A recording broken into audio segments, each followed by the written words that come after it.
Olá, sou Alexandre Alves, esse é o Panorama, o podcast da Escola de Comando Estado-Maior do Exército, produzido pelo Observatório Militar da Praia Vermelha. Você ouve aqui temas ligados à defesa, aos conflitos bélicos, à geopolítica e à estratégia. Estamos na Praia Vermelha observando o que acontece de mais relevante no Brasil e no mundo.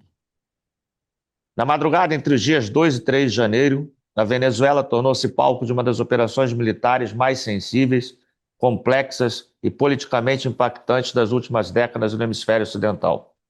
Em uma ação conduzida sob absoluto sigilo, forças dos Estados Unidos desencadearam uma operação conjunta e interagências que integrou ataques aéreos de precisão, supressão de defesas aéreas, guerra eletrônica, operações cibernéticas e a inserção de forças de operações especiais em pleno centro político e administrativo de Caracas. Em poucas horas, a arquitetura de liderança do regime venezuelano foi desarticulada, com centros decisórios isolados, comunicações interrompidas e uma resposta débil, capaz de despertar o interesse de diversos analistas. O desfecho foi a captura do presidente Nicolás Maduro e de sua esposa, Cília Flores, em uma ação rápida, cirúrgica e cuidadosamente delimitada. No panorama de hoje, nós vamos analisar essa ação dos Estados Unidos e seus principais reflexos. E o nosso convidado é o professor Sandro, da Escola de Comando Estado-Maior do Exército. Professor, nossas boas-vindas. Deixo aberto para o senhor aí as palavras iniciais para os nossos ouvintes. Olá, Alexandre. Olá a todos os nossos ouvintes. Eu posso começar um pouco quebrando o protocolo. Que começo de ano, né, Alexandre? Caramba! Quem imaginaria nos primeiros dias de janeiro que a gente veria uma ação desse vulto e um terremoto geopolítico dessa natureza? Então, já que o senhor quebrou o protocolo, eu vou quebrar também, já que o senhor deu a deixa.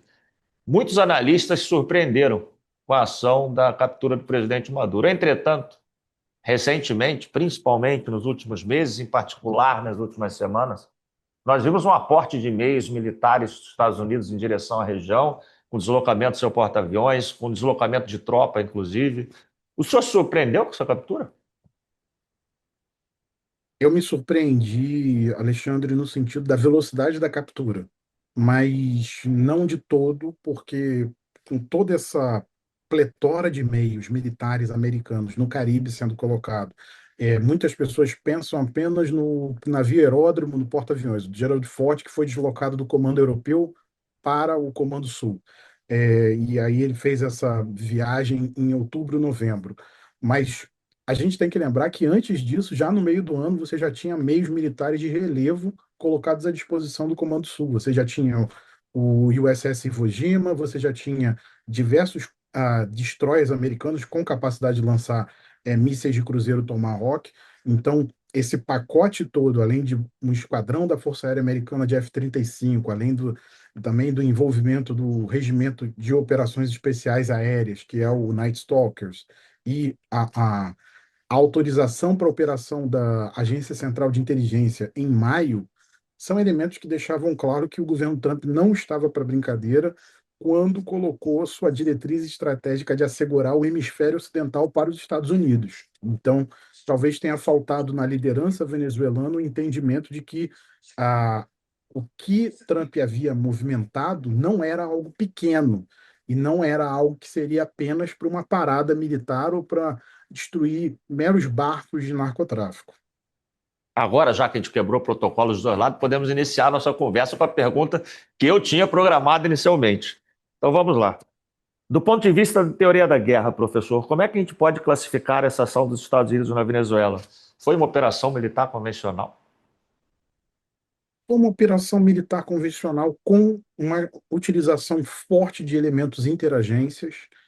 Os americanos utilizaram diversas bases do seu poderio, operações psicológicas, teve uma longa campanha de inteligência que permitiu o rápido êxito da ação militar na captura do presidente da Venezuela e de sua esposa. Então, sem dúvida, você tem aí um enorme componente colocado. Você teve uma atuação muito vigorosa do Departamento de Estado americano nessas últimas semanas, sinalizando à Venezuela quais eram os rumos que poderiam seguir.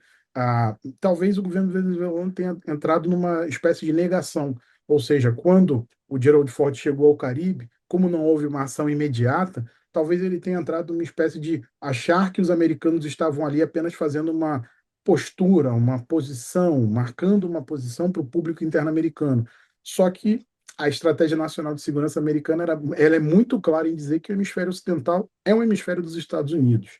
Então, no dia 5 de janeiro, você teve uma publicação por parte em redes sociais do Departamento de Estado americano com uma imagem do Trump dizendo: este é o nosso hemisfério. Então, fica muito claro aqui que essa operação, ela, na verdade, está cumprindo todos os desígnios da política americana. E a gente tem que lembrar que, na teoria da guerra, a guerra é a continuação da política por outros meios. Então, este governo americano é muito claro em dizer que, se for do desejo dele para cumprir seus objetivos políticos, ele não tem pudor nenhum de usar a força, como a gente viu na madrugada de sexta para sábado, do dia 2 para o dia 3 de janeiro. O que a gente pôde observar, isso aí acho que é claro em conteste, e nenhum analista falou nada diferente disso, foi a surpresa com a eficácia da operação, com a eficácia e com a rapidez da captura do presidente. Eu queria ver se o senhor poderia explicar um pouco melhor para a nossa audiência o que é necessário fazer de preparação, de planejamento para que se atinja esse nível de eficácia, por exemplo. Veja, Alexandre, para que você tenha esse nível de eficácia, você tem que ter uma capacidade sem igual. Uma capacidade sem igual aqui é informações muito bem apuradas, uma campanha de inteligência muito bem realizada, produtos que saem dessa campanha muito bem finalizados, muito bem acertados e acurados, e uma capacidade militar que tenha sido treinada à exaustão, como a gente já tem informações de que foi. Então, as forças de operações especiais envolvidas, foi envolvida a Força Delta, que é do Exército Americano, e, além disso, o Regimento de Operações Especiais Aéreas, que é o chamado Night Stalkers, que é um regimento de aviação, como na doutrina do Exército Brasileiro, um batalhão de aviação, que é completamente vocacionado apenas ao apoio às operações especiais. Então, você tem esse elemento, e fora esse elemento, você teve um pacote massivo campanha aérea, 150 aeronaves, entre caças, caças-bombardeiros, aeronaves de guerra eletrônica e bombardeiros que decolaram do próprio território continental dos Estados Unidos, bombardeiros B-1, que realizaram essa ação destruindo praticamente toda a defesa aérea da Venezuela e permitindo que as aeronaves americanas pudessem operar de maneira impune no espaço aéreo venezuelano, inclusive helicópteros. Aqui lembro que existem muitos vídeos que já podem ser coletados na internet de aeronaves de asa rotativa americana operando em Caracas, sem nenhuma defesa aérea mobilizada contra elas, né? A gente tem um vídeo de um possível lançamento de um míssil terra-ar, tipo Igla, ah, mas isso é muito pouco diante daquilo que a Venezuela tinha no papel em seu arsenal. Então, isso mostra a eficiência da campanha aérea americana, a eficiência da campanha aérea feita pela Força Aérea Americana e pelas alas aéreas embarcadas, tanto do Gerald Ford quanto do USS Iwo Jima, fora o grande uso de munições aí, como mísseis Tomahawk, bombas Paveway, guiadas por GPS. Então, aqui a gente vê claramente que a Venezuela não estava preparada para o tipo de ação militar que foi desencadeada contra ela. Voltando um pouco agora para a parte do direito internacional, que a gente tem muito ouvido falar na imprensa e normalmente com a visão crítica sobre a ação do governo Trump, nós temos a consciência que o direito internacional e a prática desse direito nas décadas que seguiram a Segunda Guerra Mundial nos mostram diversos exemplos de intervenções estrangeiras que não são sempre ilegítimas, como a gente ouve muito se dizer na imprensa com relação a essa intervenção específica. No entanto, por se tratarem de um recurso extremo, elas dependem de certas condições para a sua legitimidade. Eu gostaria que, à luz do direito internacional, o senhor pudesse fazer uma rápida análise para a nossa audiência sobre essa ação específica do governo Trump sobre a Venezuela. Veja, Alexandre, talvez seja muito difícil fazer uma análise à luz do direito internacional, porque, embora os americanos tenham dito que estavam fazendo uma operação policial, e isso foi declarado pelo secretário Rubio em diversas entrevistas à imprensa americana, aí nos dias 4 e 5 de janeiro, o fato é de que a gente tem talvez uma operação que mostra que o direito se baseia na força.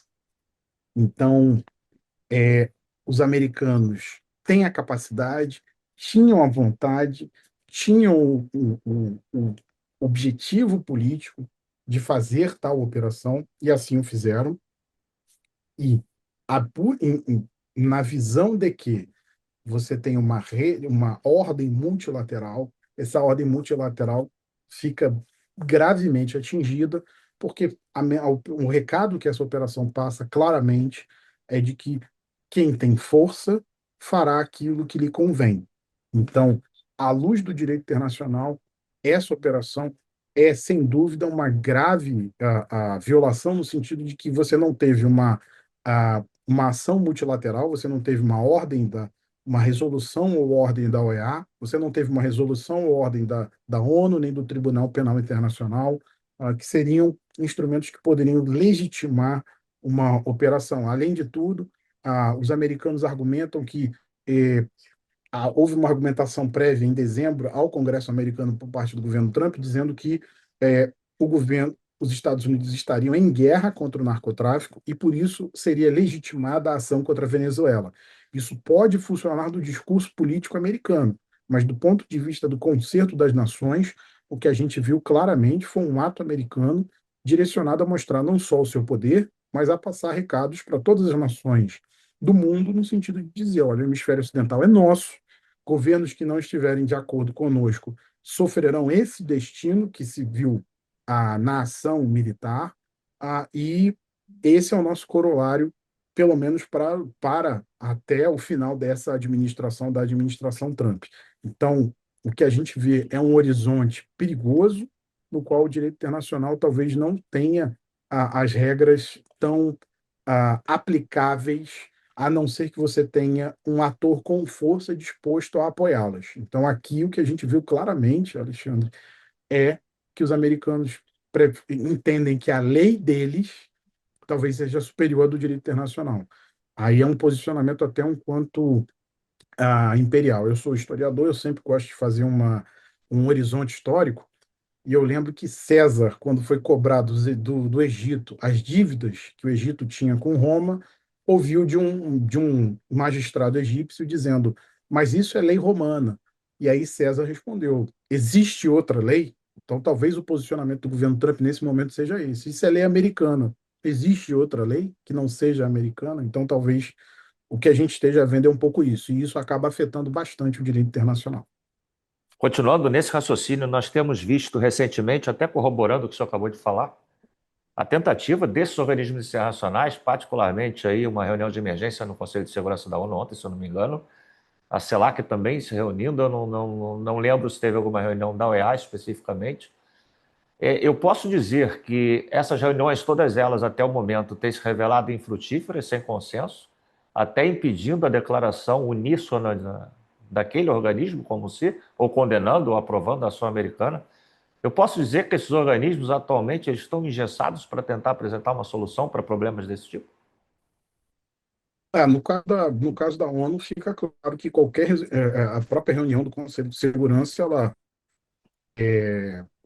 foi um pouco ah, inconclusiva, porque os americanos deixaram muito claro ali sua política. Uma coisa que deve ser saudada nessa administração Trump é que ela não tem medo de dar nome às coisas, nem não só com as suas visões externas, mas quanto aos seus objetivos. Então, na reunião da ONU, o embaixador dos Estados Unidos na ONU, Mike Waltz, deixou muito claro que nós não podemos deixar que a maior reserva de petróleo do mundo fique nas mãos de adversários americanos. Ou seja, ali claramente havia um viés geopolítico sendo colocado e declarado para a reunião. E se alguma resolução fosse votada, ela seria vetada pelos Estados Unidos, que tem poder de veto, assim como outros 4 membros do Conselho de Segurança. Então, é, nesse sentido, o poder de veto meio que paralisa o Conselho de Segurança e paralisa a ONU. No caso da CELAC, é, é difícil imaginar que tipo de ações a CELAC poderia fazer contra os Estados Unidos que não passassem da censura. E mesmo nesse sentido, a gente viu que poucos governos apoiaram a iniciativa feita pelos governos do Brasil e da Colômbia de censurar e protestar contra a ação americana. Então, tivemos aí o apoio de pouquíssimos governos na região e do governo da Espanha, então aqui acaba ficando reduzido à esfera ideológica da esquerda. Então, o fato é de que a gente tem um poder americano sendo demonstrado de maneira crua, direta, e impressionante, de certa maneira, porque a velocidade da operação, a intensidade da operação, lembra muito a primeira fase da Guerra do Iraque, da Segunda Guerra do Golfo, ou chamada Guerra do Iraque, em 2003, que foi aquela fase chamada de choque e pavor, que a gente viu na noite, na madrugada de Caracas, foi um pouco a aplicação disso, e isso deve estar sendo levado em conta por diversos atores da região, não somente a cúpula venezuelana, no seu cálculo político de como vai agir a partir de agora. Aumentando um pouco a nossa análise, entrando um pouco no cenário geopolítico internacional, eu vou começar do macro até chegar na nossa região aqui. Nós temos claro nessa Estratégia Nacional de Segurança dos Estados Unidos, que acredito eu que ela foi aprovada pelo Congresso americano, tá certo? Então tem o respaldo do Congresso americano nessa Estratégia Nacional. Ela bota alguns pontos de enfoque específico muito claros, como, por exemplo, o explícito combate ao crime organizado transnacional, em particular o narcotráfico, o combate à imigração ilegal e, principalmente, a contenção da influência de potências externas, em particular Rússia e China. Isso aí acho que está bem claro na estratégia nacional que eles estão usando. Como essa ação do governo Trump sobre a Venezuela repercute nesses dois atores, Rússia e China, na sua opinião? Essa ação sinaliza uma série de questões para a Rússia e China. Primeira, de que os americanos não estão mais dispostos a tolerar uma presença mais aberta de russos e chineses no hemisfério ocidental. De todos os países do hemisfério ocidental, a Venezuela era o país que tinha o maior número de parcerias, investimentos e programas ah, econômicas, diplomáticas e militares de Rússia e China. A Rússia mais num aspecto militar, de intercâmbio militar e de venda de material militar. A China mais numa faceta econômica, diplomática, de investimentos. Inclusive, uma questão que tem colocado muitos analistas a pensar é que a China tem mais de 70 bilhões de dólares em investimentos na Venezuela e espera o retorno desses investimentos. Os americanos disseram que esses investimentos têm que voltar para a China, então aqui também tem uma questão interessante: os americanos estão dispostos a diminuir a influência, mas não a mexer nos negócios. Negócios são negócios, a geopolítica fica um pouco colocada diferente aí, mas o fato é que essa ação americana é muito no sentido de recolocar Venezuela dentro da esfera americana. Recolocar pela força, não é recolocar pela simpatia, não é recolocar por ideais, não é recolocar por um elemento ideológico, mas é recolocar pela força. Recolocando pela força, aí sim você tem muito claramente identificada uma Venezuela que possa operar em diálogo com os Estados Unidos, mesmo que sob um governo chavista, mesmo que sob um governo de figuras que eram ligadas à antiga elite de gente chavista. O recado que fica muito claro para a Rússia e China é: no hemisfério ocidental é linha vermelha, e é linha vermelha mesmo. Ou seja, aqui Trump está dando uma declaração que ele mantém, não é uma declaração como foi a do Obama sobre a Síria, a há anos atrás, no qual Obama disse que linhas vermelhas tinham sido cruzadas na Síria, mas não tomou nenhuma ação concreta para punir Bashar al-Assad. Aqui o que a gente está vendo é Trump dizendo: olha, eu não tolero, eu não aceito e eu não vou tergiversar sobre isso. O hemisfério ocidental é meu. E isso é muito claro. Então, a declaração que ele diz de que esse é o nosso hemisfério, a declaração do secretário Rubio, secretário de Estado, dizendo que líderes mundiais não devem jogar jogos com o presidente Trump, é muito clara no sentido de dizer que os Estados Unidos estão, nesse momento, entendendo que eles estão numa era de competição global, eles precisam assegurar a sua base, que eles consideram que é o hemisfério ocidental, e com essa base segura, eles podem partir para a contenção e o enfrentamento dessas potências em outras áreas do globo. Mas primeiro eles devem fazer isso. Isso não é inédito, Alexandre.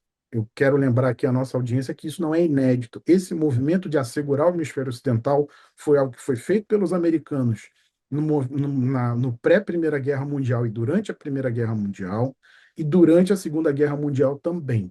Houve um esforço americano de assegurar o hemisfério ocidental para os Estados Unidos, e é uma coisa que eles sempre fazem quando enxergam que eles precisam assegurar as bases do seu poder para ir partir para alguma ação fora do hemisfério ocidental. Então, esse é o cenário que a gente está colocado aqui e é o cenário que fica muito sinalizado diante dessa movimentação americana. E essa ação americana vai ser nesse sentido. Então, além de tudo, ela também é um recado para os governos da região, dizendo: olha, se vocês querem tomar uma posição anti-americana explícita e vocês desejam afetar os interesses dos Estados Unidos, esse pode ser o fruto que vocês vão colher.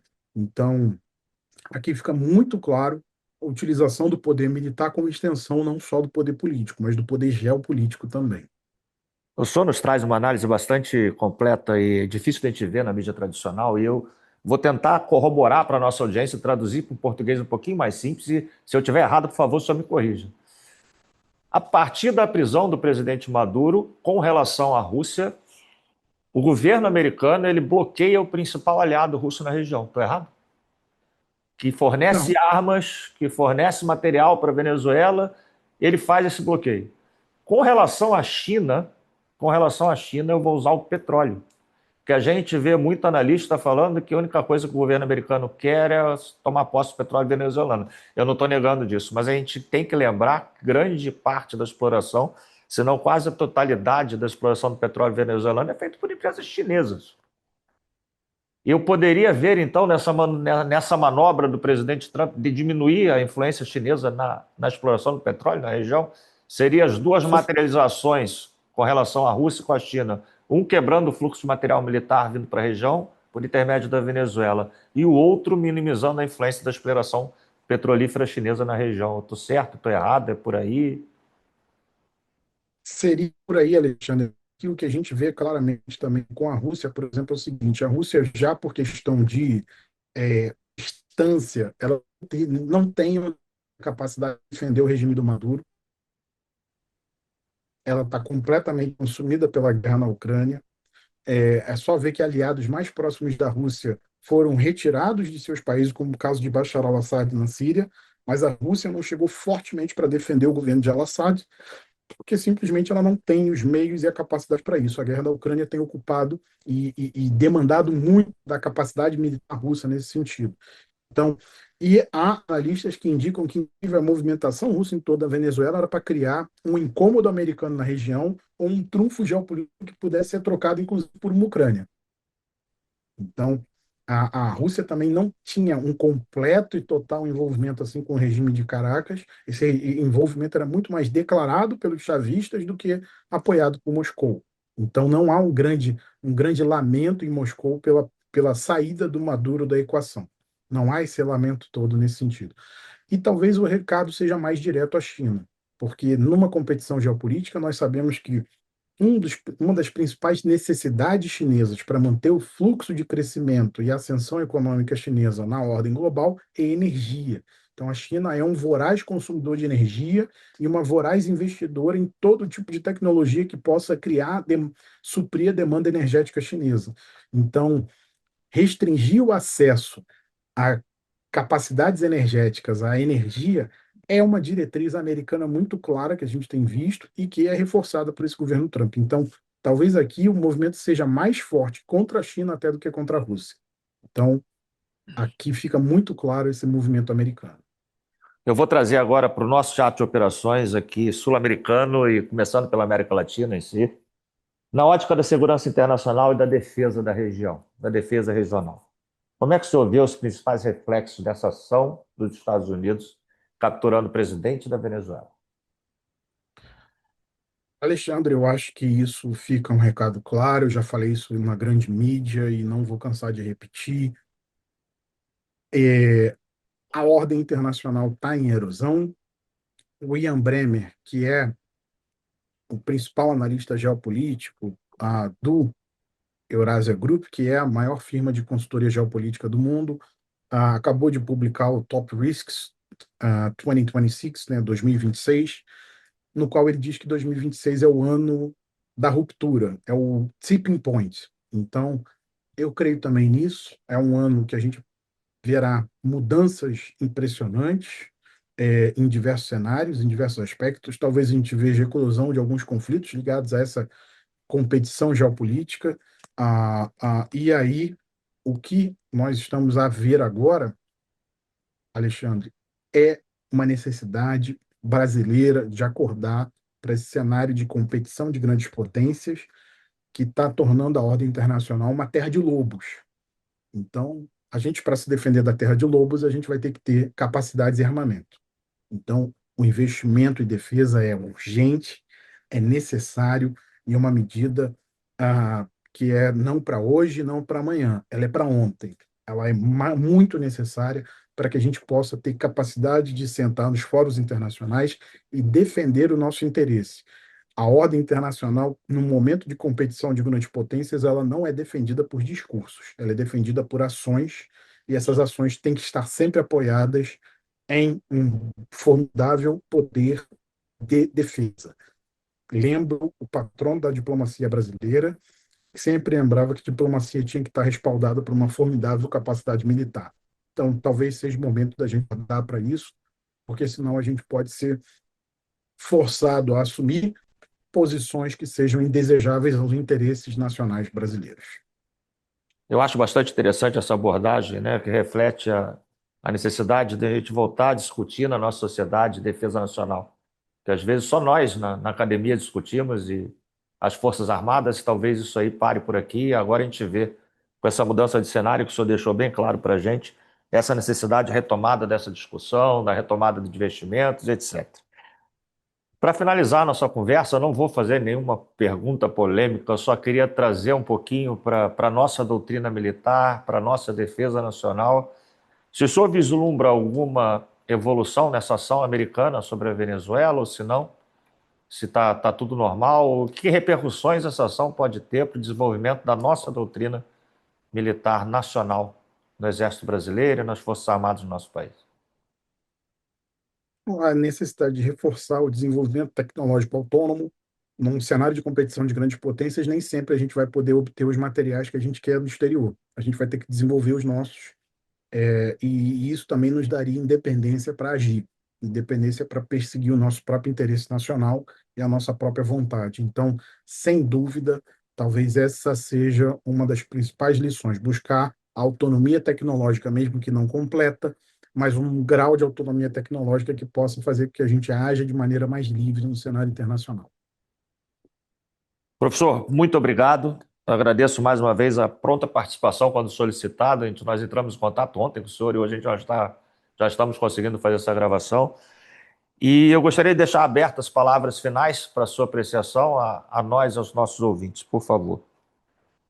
Bom, a ação na Venezuela é mais uma ação, não é a primeira ação. Muita gente também erra no cálculo em dizer que essa é a ação de erosão da ordem internacional. Ela não é a ação, ela é apenas um sintoma de uma doença maior que a ordem internacional vem passando. Então, cabe a nós entendermos o que está acontecendo, o que está se passando na ordem internacional e se preparar de acordo para reagir aos desafios que aparecem. Então, aqui fica muito claro que a gente precisa responder a esse desafio da ordem internacional em erosão, a gente precisa ter capacidade de fazê-lo, e isso passa por questão científica, um diálogo nacional e o entendimento disso que perpasse desafios diversos, como, por exemplo, da polarização e por aí vai, porque afinal tem que ser um interesse nacional que o interesse nacional está em jogo e a gente precisa entender o interesse nacional de uma maneira digna da palavra nacional. Então, é isso que a gente tem que ter em mente agora. Nossa edição do Panorama vai ficando por aqui. Gostaríamos mais uma vez de agradecer ao professor Sandro e a todos os nossos ouvintes. Se você quiser saber mais sobre esse assunto, acesse o site do Observatório Militar da Praia Vermelha no endereço ompv.ecm.eb.mil.br. E nós continuamos aqui da Praia Vermelha observando o que acontece de mais relevante no Brasil e no mundo.